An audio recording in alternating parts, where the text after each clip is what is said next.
ध्यायन्ति स्वादिष्टायां सृजनिकलिकं या बलात्कृत्य भुङ्क्ते तदा तस्यै नमैदमिदं प्रियैवास्तु भूयः नमतमणिमाला चारुकलास्ता ननभरणमिदाङ्गी सान्द्रवात्सल्यसिन्धुः अलकविनिता विनसंविरा कृष्णनादा स्मृतिगोदा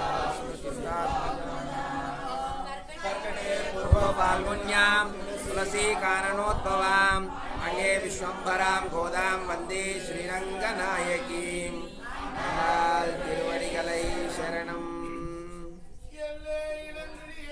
एल्ले इलंगिलिये एल्ले इलंगिलिये निन्न मुरंगुदियो सिल्लेन्नुवाई नंगाई मेल வல்லையோன் கட்டுரைகள் கண்டேயுள் ஆயிரம் வல்லீர்கள் நீங்களே நானேதானாயுடுக ஒல்லை நீ போதாய் உள்ளக்கென்ன வேருடைமை எல்லாரும் போந்தாரோ போந்தார் வல்லானை கொன்றானை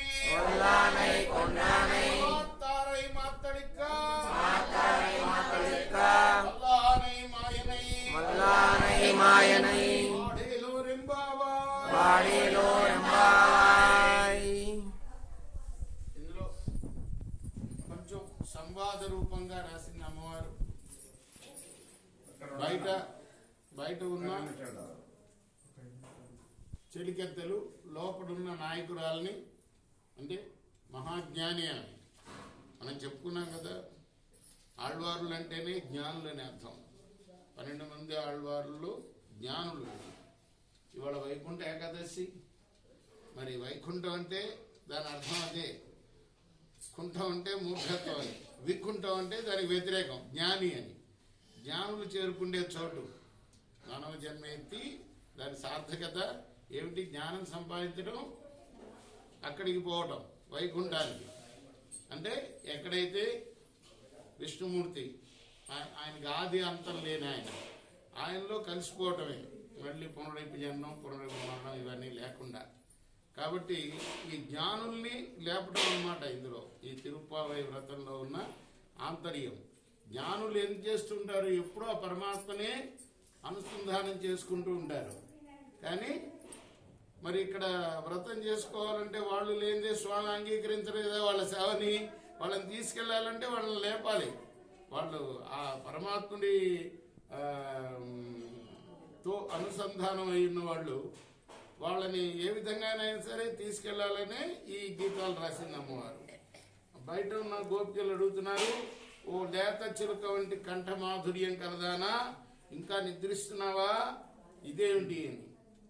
ఇక లోని గోప చెప్తుంది, సరేలే మీరందరూ కూడా పూర్ణులైన గోపికలు, ఇలా చీకాకు పడేటట్టుగా జిల్లుమని పెద్దగా పిలవకండి, నేను వస్తూనే ఉన్నాను అని. అప్పుడు బయట గోపులు అంటున్నారు, చాలా నేర్పుగలదానివి నువ్వు, నీ మాటల్లోని నైపుణ్యం కాఠిన్యం మాకు తెలుసు, ఇదివరకే తెలుసు అని బయట గోపికలు అంటారు.